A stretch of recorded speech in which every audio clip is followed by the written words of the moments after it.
Hello everyone, welcome you all in Learn to Teach with Dr. Minavati Srivastava. Hope you all are fine and safe and using your time in good things, especially in the studies. So student, जैसा कि आपको पता ही है कि अभी हमारा जो focus चल रहा है वो CTET के पेपर सेकंड के सोशल साइंस और स्टडीज पे चल रहा है, जिस पे भी मैं हिस्ट्री के पार्ट को कंप्लीट करने की कोशिश कर रही हूँ और ऑलमोस्ट इसके सारे ही चैप्टर हमने कवर कर लिए हैं। इस समय जो चैप्टर हमारा चल रहा है स्टूडेंट, वो चल रहा है national movement and social reform, जिसका पार्ट 1 हमने अपनी लास्ट वीडियो में देखा है। आज मैं आप लोग के लिए लेके आई हूँ national movement and social reform का पार्ट 2। तो आइए जानते हैं इस पार्ट 2 में और क्या क्या रिफॉर्म हमें इंडियन सोसाइटी में देखने को मिलते हैं। स्टूडेंट, लास्ट वीडियो में हमने जो लास्ट अपना समाज या नेशनल रिफॉर्म मूवमेंट देखा था वो था प्रार्थना समाज।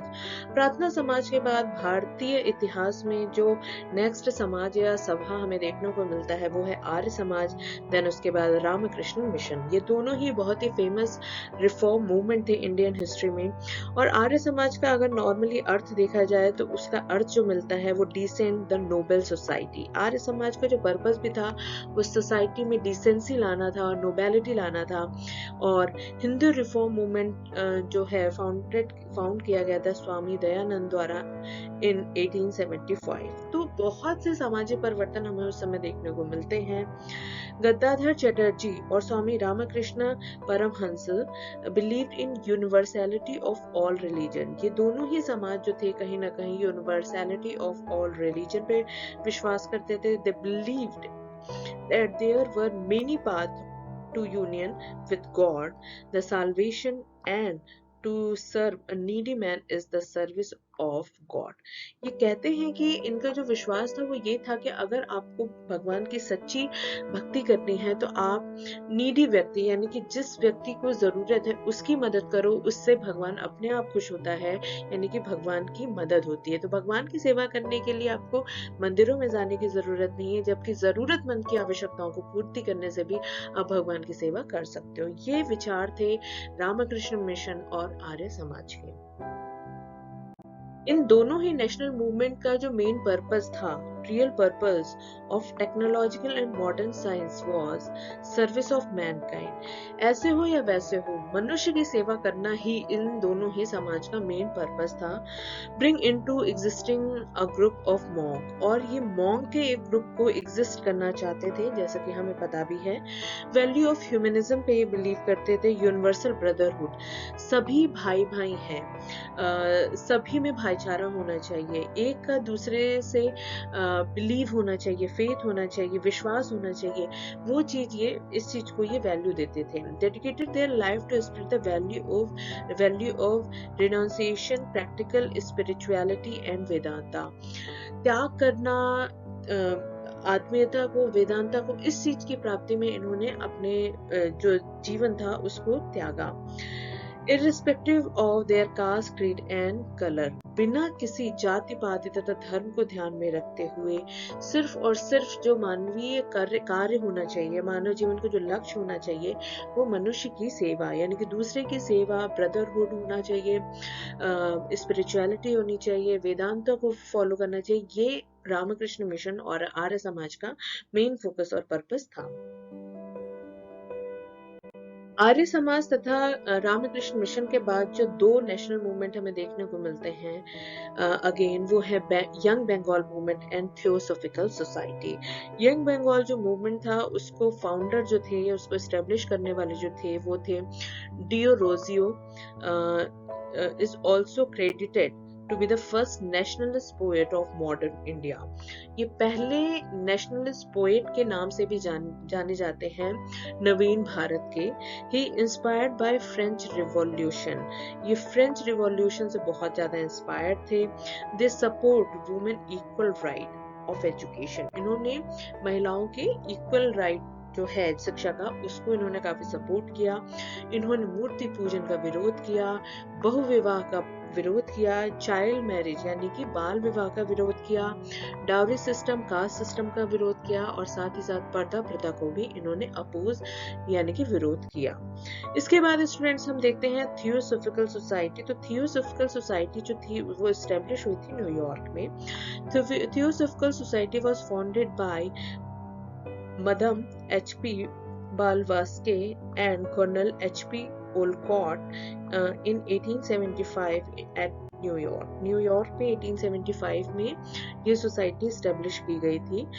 ये भारत में आए 1882 में and set up headquarter at Mumbai before moving Madras. Madras में मूव करने से पहले इन्होंने थियोसॉफिकल सोसाइटी का एक हेडक्वार्टर मुंबई में स्टेब्लिश किया 1882 में।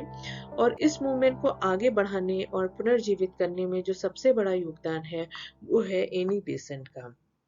तो इस हिसाब से हम देख सकते हैं कि भारत में दो और नए national movement, young Bengal movement and theosophical movement प्रचलन में आए। तो स्टूडेंट, अभी तक हमने जितने भी नेशनल मूवमेंट देखे हैं उसमें कहीं भी मुस्लिम का जिक्र नहीं हुआ, लेकिन धीरे धीरे क्योंकि समाज में परिवर्तन होने लगा तो मुस्लिम्स में भी रिफॉर्म मूवमेंट हमें देखने को शुरू हुआ। और सबसे पहला जो नेशनल मूवमेंट था मुस्लिम्स का वो था Wahabi Waliullah movement. This movement was revivalist response to the degeneration of Islam and Muslim in India. Although ये जितने भी मूवमेंट थे इनका जो फोकस था वो मुस्लिम्स के रिफॉर्म पे था, बट इनकी जो सोच थी वो कहीं ना कहीं उनका जो अप्रोच था वो डेवलपमेंटल था, यानी कि विकास पे ज्यादा बल देते थे। ये बहुत ही रिजिड नहीं थे। They believed in the centrality of an individual. एक व्यक्ति की क्या आवश्यकता है उस पे ये फोकस करते थे। इन्होंने इस्लाम पे फोकस नहीं किया, इन्होंने व्यक्ति विशेष को ध्यान में रखते हुए अपने मूवमेंट को आगे बढ़ाया। वहाबी मूवमेंट के बाद जो दूसरा मूवमेंट हमें देखने को मिलता है वो है Ahmadiyya movement. Ahmadiyya movement founded हुआ था मिर्जा गुलाम अहमद द्वारा 1889 में, जो कि बेस्ड था अगेन लिबरल प्रिंसिपल पे, यानी कि उदारवादी इनके विचार थे, सिद्धांत थे। और अगेन इन्होंने ह्यूमैनिटी पे फोकस किया और इन्होंने अगेन इस्लाम की बहुत बड़ी इम्पोर्टेंट, एक तरीके से आप कह सकते हो एसेट्स जो है जिहाद, उसको इन्होंने अपोज किया। तो ओवरऑल जो इनकी थिंकिंग थी वो काफी ओपन थी और इस हिसाब से मुस्लिम्स के रीजनरेशन में भी काफी परिवर्तन देखने को मिलता है। इसके बाद हम देखते हैं स्टूडेंट मुस्लिम के रिफॉर्म मूवमेंट, नेशनल मूवमेंट में द अलीगढ़ मूवमेंट। सैयद अहमद खान 1817 और 98 के बीच ही consider modern education essential for upliftment of Indian Muslim. जो इंडियन मुस्लिम थे उनको अपलिफ्ट करने के लिए, उनके एजुकेशन को बेटर बनाने के लिए अलीगढ़ मूवमेंट स्टार्ट हुआ। And Ahmad Khan founded the Mohammedan Anglo oriented college at Aligarh in 1875। उस समय तो इसमें मुस्लिम्स का ही एडमिशन होता था, पर धीरे धीरे इस कॉलेज में नॉन मुस्लिम्स को भी एडमिशन दिया जाने लगा। इसके बाद जो नया मूवमेंट आता है वो है Deoband movement, establish by Mohammad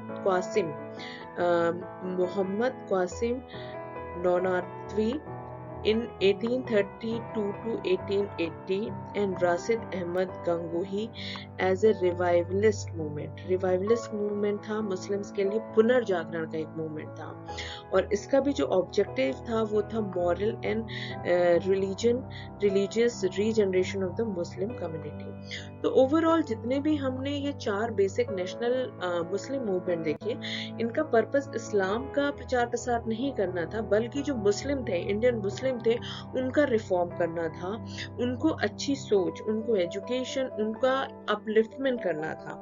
तो इस हिसाब से स्टूडेंट हमने अभी अपने इस चैप्टर के पार्ट 2 में बहुत से ऐसे नेशनल मूवमेंट को देखा और फिर धीरे धीरे हमने ये भी देखा कि जो इंडियन मुस्लिम्स थे उनमें भी ज्ञान का प्रचार प्रसार हुआ और उन्होंने भी नेशनल मूवमेंट पे आगे अपना सहयोग दिया। तो ये रहा student national movement and social reform का पार्ट 2।